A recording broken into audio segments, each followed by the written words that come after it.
This is the model of our respiration system. We need air, water and food to live. Oxygen is important for our body. We get this oxygen from the air through breathing. That's why we breathe. In our body, there are organs that do work of our respiration. And when we inhale,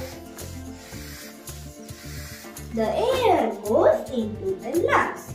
This is the diaphragm. This is a dome-shaped muscle below the lungs. The main purpose is to bring oxygen into the body and release carbon dioxide. Normally, we breathe 20 times in a minute. In this way, respiration takes place.